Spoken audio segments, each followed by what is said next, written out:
దర్యాప్తు ముగిసి దశాబ్దాలు, శిక్షలు ఎన్నడో, పరీక్షల నిర్వహణపై అక్రమాలపై కేసులు ఎక్కడే ఉన్నాయట. 158 వ్యాజ్యాలు ఫాస్ట్ ట్రాక్ కోర్టులకు బదిలీ చేయించే ప్రయత్నంలో సిబిఐ అట. చూడండి, తప్పు జరిగిందా అంటే తప్పు జరిగింది, పేపర్ లీక్ అయిందా, లీక్ అయింది, రకరకాల అక్రమాలు జరిగినాయా, ఎగ్జామ్ నిర్వహణలో జరిగినాయి. మరి కేసు విచారణ ఏమైందంటే ఏడిదాన్నే ఉన్నది.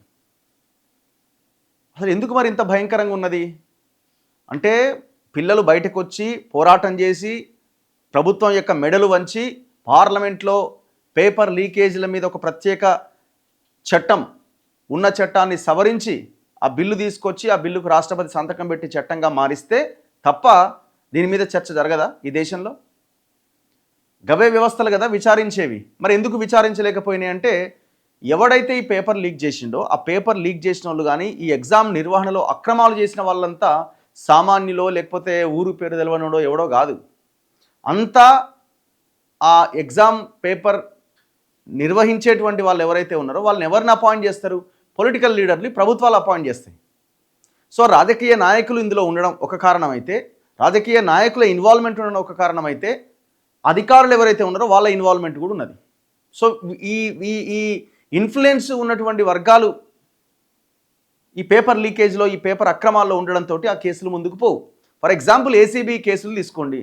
ఏసీబీ రైడ్ జరుగుతుంది, 100 కోట్లు 1000 కోట్లు ఉన్నాయని బయట పెడతారు. మార్కెట్ వాల్యూ ప్రకారం 100 కోట్ల ఆస్తుంది, పెద్ద తిమింగలం దొరికిందని ఒక పేపర్లో వస్తుంది తెల్లారి. పెద్ద చేప, పెద్ద తిమింగలం, సొర చేప దొరికిందని కట్ చేస్తే వాడు అరెస్ట్ అవుతాడు, మళ్ళీ బయటకు వస్తాడు 2 నెలల్లో 3 నెలల్లోనూ. వాడు ఏం పని చేస్తాడు? ఆ తర్వాత ఫైళ్ళు పట్టుకొని సెక్రటేరియట్ చుట్టూ, నోట్ల కట్టలు పట్టుకొని సెక్రటేరియట్ చుట్టూ, రాజకీయ నాయకుల చుట్టూ తిరుగుతాడు. ముఖ్యమంత్రి చుట్టూ ఉన్న వాళ్ళ చుట్టూ తిరుగుతూ ఉంటాడు. ఏదో రకంగా 2 ఏళ్ళు అయిపోయేలోపు వాడు మళ్ళీ పోస్టింగ్ తెచ్చుకుంటాడు. మొన్న ఒకరిని చూడలే మనం, ఒక ఆఫీసర్ని, వాడు దొరికి మళ్ళీ బయటకు వచ్చి మళ్ళీ అదే దందా వేసి మళ్ళీ దొరికిండు. ఆ దొరికిన తర్వాత ఆ గ్యాప్లో 1000 కోట్లు సంపాదించేసి, 100 కోట్లు సంపాదించేసి, ఇప్పుడు ఆ కేసులు ఏం ముందుకు పడుతున్నాయి? సేమ్ అంతే. అది కూడా ఎందుకు ఆ కేసులు ముందుకు పడవు?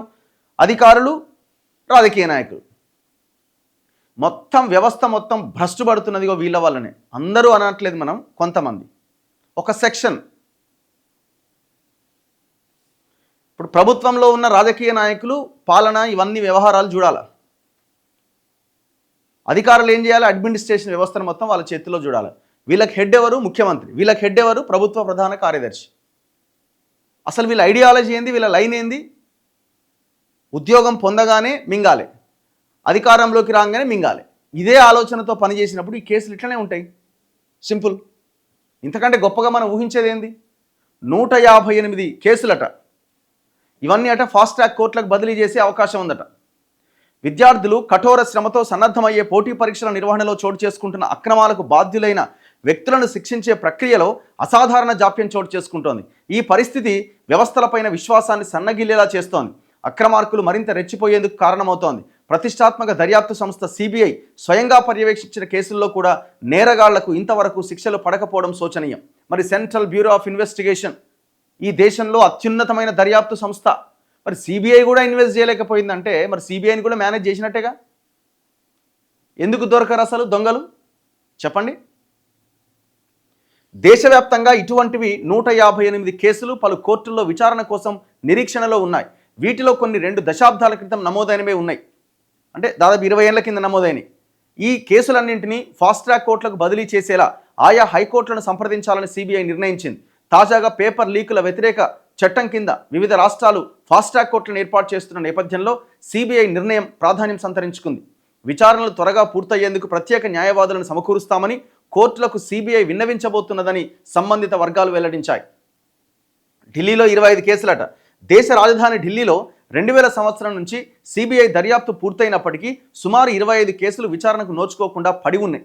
వీటిలో ఎయిమ్స్ పీజీ నియామకాలకు సంబంధించిన నవంబర్ 2010లో జరిగిన పరీక్ష ఒకటి, ఢిల్లీ యూనివర్సిటీ వైద్య దంత విద్య ప్రవేశ పరీక్ష 2011 ఒకటి, సిఏటి కామన్ అడ్మిషన్ టెస్ట్ 2004 ఒక ఎగ్జామ్, ఎస్ఎస్సి 2013 నియామక పరీక్ష, ఉపాధ్యాయ నియామక పరీక్షల్లో జరిగిన అవకతవకలకు సంబంధించిన కేసులు ఉన్నాయి.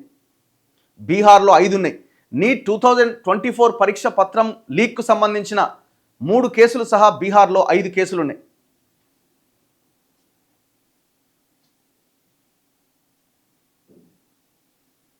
5 కేసులు పెండింగ్లో ఉన్నాయి. అలాగే పిఎంటి ప్రీ మెడికల్ టెస్ట్ 2003, 2011లో కూడా అవకతవకల కేసులు ఉన్నాయి. హిమాచల్ ప్రదేశ్ కానిస్టేబుల్ల నియామకాల కోసం 2002లో నిర్వహించిన పరీక్షతో పాటు మరో 2 కేసులు హిమాచల్ ప్రదేశ్లో విచారణ కోసం ఎదురు చూస్తున్నాయి. జూనియర్ ఇంజనీర్లు, కానిస్టేబుల్ నియామకాల పరీక్షల అవకతవకలు సహా 3 కేసులు జమ్మూ కాశ్మీర్లో పెండింగ్లో ఉన్నాయి.